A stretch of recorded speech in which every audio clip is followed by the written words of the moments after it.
Hi everyone, welcome to the live. Good morning, students, teachers, and other participants. Thank you for showing up every time and on time. Today, we have a very special lady that will be speaking today on climate change and Trinidad and Tobago's response. It is my pleasure to have Ms. Rointra Hosein shed some light to these perspectives. However, let me give you a little background. Ms. Hussein brings over 17 years of experience within the energy and environmental sectors with a strong focus on climate change policy, renewable energy, green hydrogen, carbon management, and sustainable development.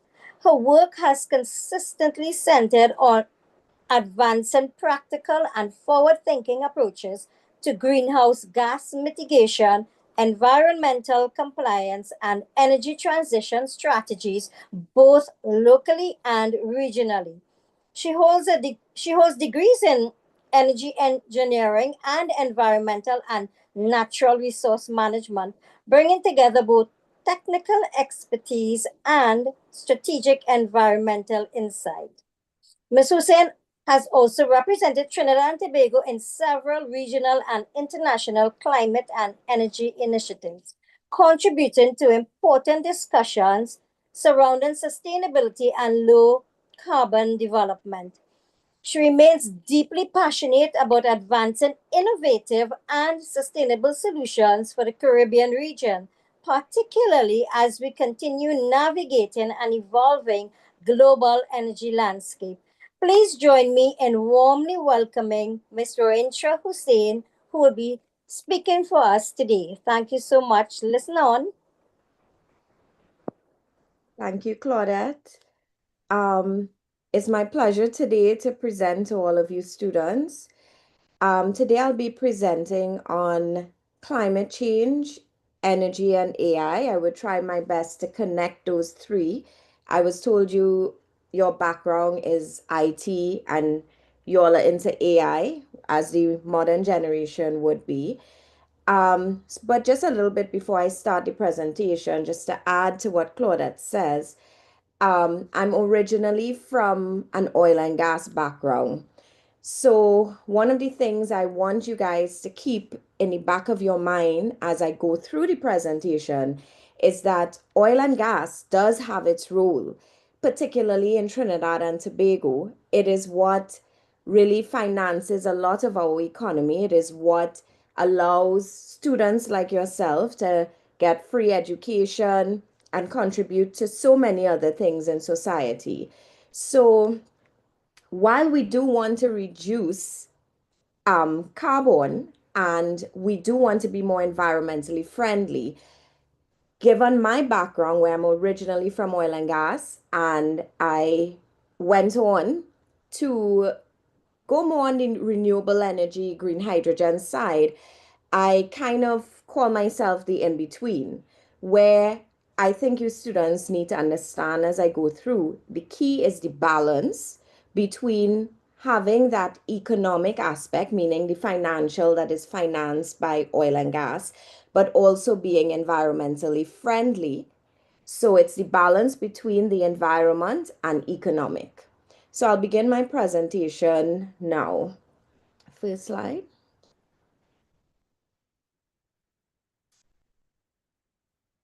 So I'll begin by just defining what is climate change for you all in a very simple explanation.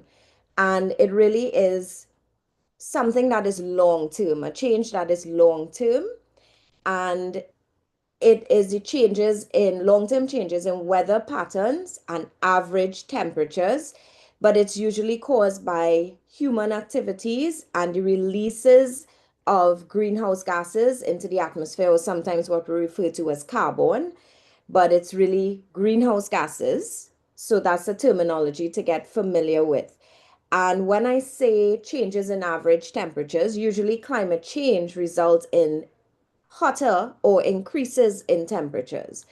What you students need to know that with respect to greenhouse gases, there are multiple, but the three main ones that really is impactful, and they are carbon dioxide, which many of us are familiar with, methane, and nitrous oxide. Next slide.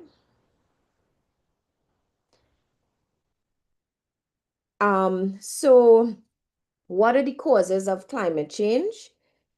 With rises, what causes climate change and rises in temperature? I spoke about the oil and gas industry, and something to think of is that this is one of the largest contributors around the world to the increase in greenhouse gases. But what you do need to know is that Trinidad and Tobago, we contribute to less than 1% of greenhouse gas emissions. However, it is the burning of the oil, gas, or coal. Well, in Trinidad and Tobago, it's really oil and gas. So, what we call the combustion of fuel, combustion meaning the burning of the fuel, that is what really causes the release of greenhouse gases. So, this can happen through burning the oil and gas. You get it through vehicle emissions, because just like our moms and dads fill gas in our car at the gas station, the vehicle combust or burn this fuel that can cause emissions from our cars. Um, there's also livestock that would produce methane. Remember, I mentioned three main gases: carbon dioxide, methane, and nitrous oxide. The methane largely comes from farming and livestock. And of course, we all know deforestation, which CZITT encourages a lot of planting of trees. So if we cut down trees, it means that these trees are not there absorbing the carbon dioxide, which is one of those gases I mentioned earlier. And trees are there to absorb carbon dioxide and store it in the soil and release oxygen. If you look at the picture that is up, I spoke about Trinidad and Tobago energy sector and industrial activities, which is the oil and gas sector. Um, these are emissions that can come from that sector, and it looks, Trinidad is this bad, but it looks very similar to this picture. For those of you who may have remembered Petrotrin when it was up and running, you may see certain things like this. Or even at the Point Lisa's estate, you might, if you want a real life, example, you may see something like that where industrial activities are taking place. Next slide. So I'll go into climate change and energy. Next slide. So why does energy matter? So the energy sector, as I just mentioned, is one of the largest producers of greenhouse gases. And remember, I spoke about the balance when I began, that oil and gas has its purpose because it provides electricity and power to us. It finances a lot of our everyday life in society, including free education. But even though the energy powers the modern life, we need a cleaner and smarter way of using it. And therefore, cleaner, smarter energy systems are needed. And countries all around the world are trying to reduce emissions while still providing reliable energy for homes, businesses, and transportation. So even the light above our heads, the way we power our computers, charge our phones, all of that is energy that comes from, in Trinidad and Tobago, it's really natural gas being combusted, really to produce steam and turn a turbine. But I know you guys would have done a session solely on TN Tech and electricity. So it's just really to reiterate that yes, we do need energy in our everyday lives, but we need to do it in a cleaner, smarter way. Next slide. So before I go further, because you will hear these terms coming up as I go along, I wanted to stick this slide in because not just students, but all of us as adults have made the mistake of using these words interchangeably, and that is energy efficiency and energy conservation. So I really stuck this slide in to show you the difference and give you an example to help you understand. So really simply, energy efficiency, it uses the same technology, it uses technology to do the same task while using less energy. So for example, the bulbs of, that is lighting above our heads. If the question you all as students should ask, is it an LED bulb? Because if it is an LED bulb, it means that it is doing the same task, which is lighting up the room for us, but it is using less energy to do so, thereby making it an energy efficient bulb. So there are also another example are also air conditioners. It does the same task, which is cooling down the room, but if you get an energy efficient air conditioner, um, it uses less electricity for doing the same task. So this is just really for us to be aware of our surroundings. How can we contribute in our household and be more energy efficient, whether it's through changing out our light bulbs to LED light bulbs, or we when we go, our moms and dad go to purchase air conditioners, go with them and ask them, is this an energy efficient air conditioner? How can we contribute? And energy conservation, it's different in that it really is about reducing and avoiding the energy in the first place, the energy use, so that we could save on energy. So, an example of energy conservation, it's when we turn off the lights when it's not in use, turn off the fans, certain electronics when they are not in use, not leave our computer running. So again, these are ways that you as students or we as individuals can contribute to reducing energy usage or consumption. Because remember, I mentioned in order for us to power our homes, natural gas needs to be combusted in order for us to get our lights and all of that. So if we use less energy, it means less natural gas is being burnt, and therefore, if less natural gas is being burnt, less greenhouse gases is being emitted. Next slide. So given my energy background, I have to place some focus on oil and gas, especially as yes, it has its role, but it's one of the major contributors of greenhouse gases emissions. So, how does oil and gas activities produce emissions? Through electrical generation, which I just explained. You combust the natural gas, it gives us electricity, but in the process of burning the natural gas, it produces greenhouse gases. So that is otherwise known as fuel combustion. So fuel combustion could be in our cars as well, because transportation sector in Trinidad and Tobago is one of the highest emitting sectors as well. And gas flaring, um, so you can see in the picture, and again, for those of us who remember Petrotrin or even the Point Lisas estate, you may see flares, what we call flares like this, where gases are burnt. Because it's what they call upset conditions. Sometimes it can cause complications in a system. So it requires gases being burnt into the atmosphere. In the process, it causes greenhouse gases. So this is a picture, just to give you an example of what flaring looks like. Methane leaks that can come from pipelines and different parts of the industry.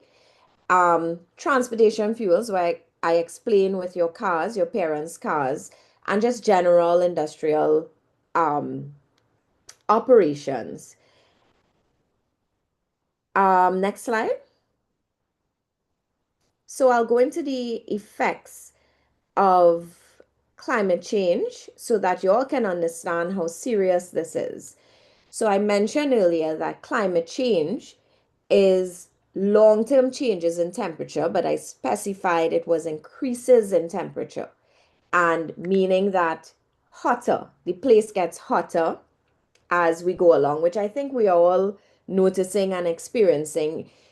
Um, Even you students can be more in tune with your environment. When the AC is off, we can feel the difference, to compare past years.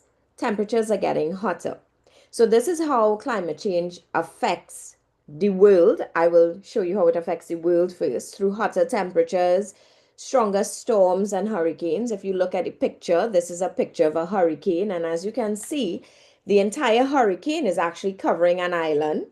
For those of us who may pay attention to the news, we would hear about Barbados or Jamaica and countries like those that suffered recently from extreme weather conditions like these. Um, Climate change can also cause flooding, droughts, sea level rises. So the example I like to give, because I'm from South, but those of us from South, I don't know if any of you pass what we call Mosquito Creek. Through the years, we saw how sea level rise can affect that roadway, because it not only erodes the coast, but it was causing flooding onto the roadway where we all drive, um, which can be very dangerous. And through the years, at least in my lifetime, that road has moved further and further inward or inland as the coast eroded and as sea level rose and covered the road to the point they actually encroach on sensitive species called mangroves. And it with climate change, it can cause general damage to the ecosystems and health impacts, because with flooding brings diseases and those type of things as well. Next slide. So I looked at the world generally, what affects the world. So I'm just bringing it in a little more to Trinidad and Tobago so that you all can get real live examples, so that when you all go out there, you all can observe and notice things very specific to Trinidad and Tobago and how it affects Trinidad and Tobago. So I mentioned coastal erosion and coastal flooding as an example just now with Mosquito Creek, and there's multiple examples with these, but this picture is actually a picture from Trinidad and Tobago that shows flooding. And yes, coastal flooding, yes, but it can also come inland because we are just an island that is surrounded by water. So this is showing how flooding actually came not just on the coastal areas, but came a little more inland, and it affected people. All of this are effects of climate change. We have increased rainfall. I don't know how many of you would go to Tobago, but with the increases in temperature, it causes the seawater to increase as well in temperature and cause coral reef damage and what we call coral bleaching, where the actual corals under the water turn white. And that is why now, if you go to Tobago, they're more careful with allowing us to step on corals and swim near corals, because they're giving the corals a chance, not just because of tourism affecting the corals or damaging, but also climate change. So they're giving the corals a chance to recuperate. One of the other effects is heat stress, which we all experience, and we know it can impact agriculture and fisheries. As you can see, in the picture, this happens on agricultural land where people lose a lot of crops because of increased rainfall and flooding. Next slide. So, challenges. We may want to fix all of this, and each and every one of us can contribute to reduction in greenhouse gases. But there is always a challenge, because with transition, let's say to renewable energy, with any activities that we may try to reduce greenhouse gases, it costs money. And that's why initially I started by educating everyone that oil and gas has its role, because this is what will have to finance the transition and what will have to finance a lot of what we may want to do, but it poses a lot of challenges. And of course, the main challenge that I keep talking about here is how we're reducing the greenhouse gas emissions. It produces challenges in making everything more energy efficient because everything costs money. And also, it presents a challenge to us in Trinidad and Tobago in transitioning to cleaner energy like renewable energy, solar energy, wind energy. Again, it is because it costs money. So sometimes we have to look internationally for funding and grants to help us fund some of these projects. And of course, the very first thing I said in energy challenges is the challenge in balancing that economic growth, the economic growth meaning financial growth, and sustainability, and that environmental aspect. So there is a challenge in that balance. And in Trinidad and Tobago, it is a very great challenge that we face. So the energy sector is extremely important to Trinidad and Tobago economies. But what you need to know is that reducing emissions is also important for the environment and all of our future. Next slide. So with that, it would take me into Trinidad and Tobago's climate commitments so that you can know what we're doing and our commitments generally. So what is Trinidad and Tobago doing? So you take a look at that picture. That is a real picture from Trinidad and Tobago with solar panels. We are currently trying to reduce greenhouse gas emissions by doing things such as increasing renewable energy. We are doing wind and solar studies. Just recently, we had installed something called a LiDAR. A LiDAR is basically technology that you can use to read the wind, meaning wind information like wind speed, wind direction, what periods of time the wind is the highest. So the purpose of this LiDAR is really to give us, which you IT students, this is straight up your alley. It is technology that is used to give us live data, real life data, so that we can then use that data to notice certain trends. When is the wind highest? Which area is the wind highest in? What time the wind is highest? What direction the wind is going, so that we can use this to predict or help us install wind turbines, for example, that looks like really big fans. So it will help tell us what area we should put it in, what direction it could face to get the best wind speed, and what times of the day it's the best to use this wind turbine and not rely on electricity on the grid, because the electricity on the grid, if you remember, I said uses natural gas. So if we use wind turbines or solar energy like in the picture, it can assist with with less burning of natural gas to power certain things like our homes. So what else is Trinidad and Tobago doing? They are also improving energy efficiency. Remember I mentioned earlier about LED light bulbs and air conditioning. So I remember there was this program that rolled out where the TN Tech actually gave free light bulbs, LED light bulbs to those in the public. So that would assist in improving energy efficiency. They are also promoting a lot of energy efficient air conditioning unit for homes that uses a different form of gas in the system. And well, I don't want to go too much into green hydrogen today to confuse anyone, but they are also looking into green hydrogen initiatives. All that means is that they're taking basically renewable energy. It can be solar, it can be wind, and they're powering a system, what they call an electrolyzer, using water. And those of us who know water, H2O, I know it's not science students I think I'm talking to today, but we all know the term H2O. All you need to know is that the H stands for hydrogen and the O stands for oxygen.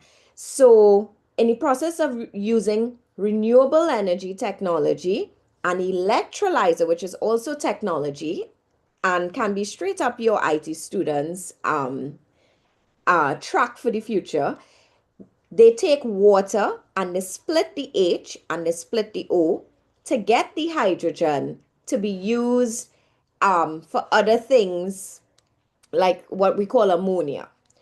And of course, in Trinidad and Tobago, we're looking at climate policies and strategies. We actually have a climate change policy that was just approved by Cabinet. Next slide. So, not just locally, but we have international commitments. So, climate change is a global issue. So, countries actually work together through international agreements to protect the planet. And one of those agreements is what we refer to as UNFCCC. What that stands for is United Nations Framework Convention on Climate Change. And just to put simply for you all to understand, it is just a global agreement where countries work together as one to fight and combat climate change. Under this UNFCCC, we have what we call the Paris Agreement, and what each country has to do called the NDCs, nationally determined contributions. Each country have to submit under this Paris Agreement. Now, Trinidad and Tobago NDCs, well, generally the NDCs is just what countries submit um, as part of their climate commitments. And all it really does, it's a document that explains how they plan to reduce emissions or greenhouse gases and how they choose to address climate change. So, for example, in Trinidad and Tobago, our three highest emitting sectors is industry, which is like oil and gas, power, which is what power our everyday lives. And the third sector is transportation sector, which is, I explained earlier how when we drive our in our cars with our mom and dad, and through the muffler you see those little smoke, that's emissions. So the three highest emitting sectors in Trinidad and Tobago is power, industry, and transportation. So in our NDCs, this was the three sectors that we had put in our NDCs as part of addressing climate change. And what we had committed to is an overall reduction from 2013 figures, an overall reduction of 15% of our overall greenhouse gases across these three sectors by 2030. Next slide. So I'm trying to bring it down now to coming down to the end, um, to really relate it back to AI. How does the energy sector and AI? Let's find that link as I go along into these slides. So how can AI reduce and help us in the energy sector?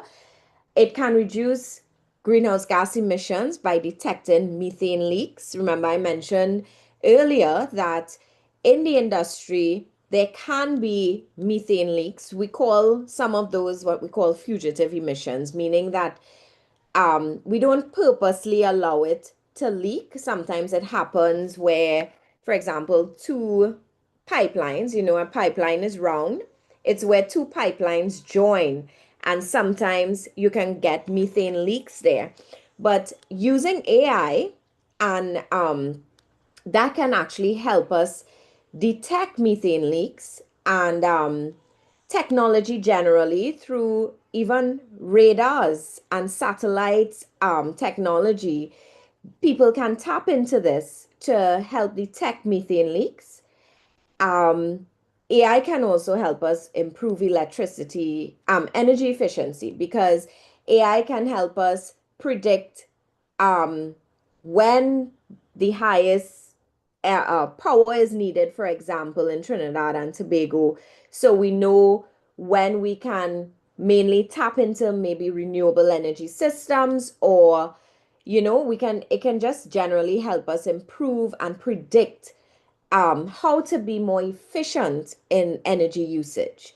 And of course, predict electricity demand as well. So it can help us know when to use renewable energy and when times are perfect, or um, when we need battery storage, because when the sun goes down, that solar panel, the power goes away. So we need to store this power somewhere. AI and technology can help us predict all of this, to know how much batteries are needed and how to set up our systems.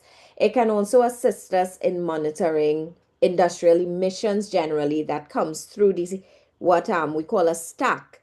In one of the earlier pictures I had shown you, it's like a vertical pipe that has smoke coming through. So AI can be used to help monitor those emissions as well. Next slide.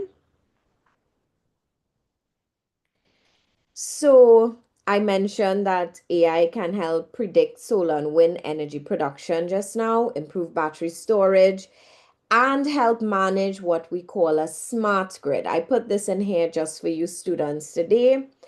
And you all may know better than me, but just to simply explain smart grids, it uses computers, sensors, communication technology to help monitor and control electricity usage in real time.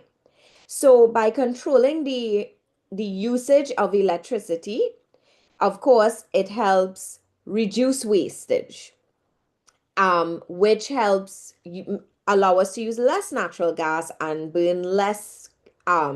produce less greenhouse gas emissions. And it also helps improve reliability.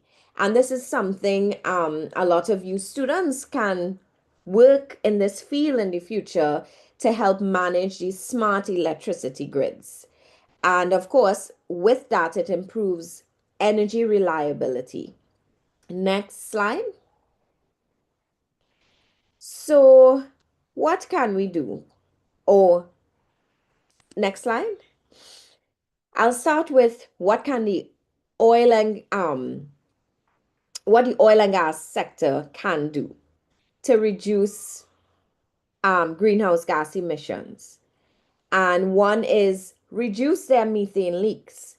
They can inspect their pipelines better. They can see how they can better improve their systems so that they do not have these methane leaks.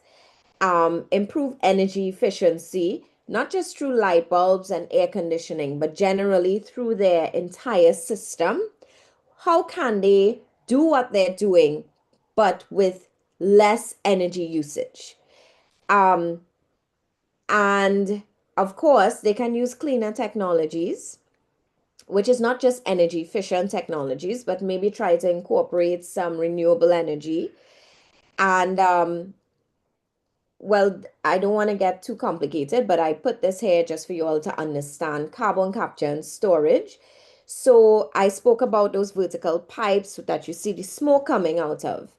Sometimes there are countries that are already doing it. We can capture that emission or that carbon, that smoke in very layman terms, that is coming out of that stack or that vertical pipe. And then we can take that and we can store it underground. We can store it in oil wells. But carbon capture and storage, it also is tied to trees, which I mentioned earlier. We plant certain trees, they mature to absorb carbon dioxide, and then the tree roots take that carbon dioxide into the soil for storage. So the oil and gas sector can contribute both ways by helping us plant more trees and sponsoring programs like that. And they can also improve technology or implement more so because technology is there. Implement technology where we can capture this carbon dioxide or greenhouse gases from being emitted, and we can inject it underground where we can store it. And of course, electrification of equipment, that just means instead of powering your equipment, let's say how I explained by natural gas, we can use renewable energy to produce that electricity to power the equipment or systems. And of course, I showed you flaring, that is that fire coming out the vertical stack. Companies can find a way, if their systems are more efficient, it actually can assist in reducing that flaring. And of course, use AI monitoring systems. So many industries trying to reduce pollution while continuing, to provide that energy. And technology and innovation are important tools in the transition. Next slide. So, everyday solutions. Now, we spoke about what the oil and gas and sector can do, what our industry can do. But let's talk a little bit about what you and I can do. Everyday solutions and what you students can help by and how you all can contribute. So you can help by turning off lights and fans when not in use, conserving electricity. Now you can also do this if you're using an air conditioning unit. You can increase the temperature. So I know a lot of people recommend around 23 or 24 degrees Celsius and up. So if you increase the temperature of your electricity, I know some of you are like your room very cold, but it is something you can consider at night.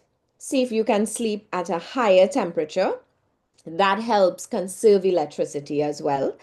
You can practice recycling because if you or reuse, by doing this, it means you're using less new products, which requires energy to produce. You can reduce waste because not only um, greenhouse gases is produced, yes, by combusting or burning the waste, as we see in some of the landfills, and we want to reduce that waste. But depending on the type of waste as well, as it is decaying, the rate of decay determines how much greenhouse gas is produced as well. So, of course, you use your water wisely because all that leads back to energy usage and power usage to get water to us. I spoke about when you're in your mom and your dad car and that smoke that comes out the back of the car, the muffler, usually the back of the car. We could think about, can we, what we call carpooling with our friends. Let's say we have three friends living on the same street and it's using three cars to take you all to school every day. Can one car instead pick up those three friends and carpool to carry them to the same location? So it's just things every day you guys can think of, talk to your parents about, because parents would be happy that you educate them as well. And of course, studying your schoolwork. So learning about renewable energy and AI so that one day you all can help contribute even more as you become adults and learning about all the different technologies that can help combat climate change and reduce greenhouse gases. Next slide. I had to put this in for you all so you all can be big dreamers. Um, so what careers can you have in this area? I spoke about climate change, I spoke about energy, and I spoke about AI. And I tried to connect all three. And this is how it connects in your future careers. So you students in this field, you all can become engineers, you can become environmental scientists, you can become AI developers and come up with new systems. And how can we make um, be more energy efficient or come up with new systems, how to detect greenhouse gases better, or really, the sky is the limit. You can become renewable energy experts. You can become climate policy leaders, where you get to speak on behalf of your country or be one of the world leaders in where your word matters and contribute to combating climate change. So, really small daily actions can make a big difference if you guys make the effort, and especially when many people work together. So, young people will also help create future climate solutions. That's the idea. Next slide. So, this is coming to the end of my presentation now. And what I really want for you guys is to have key takeaways. The overall idea of what I presented today that you could take away with you.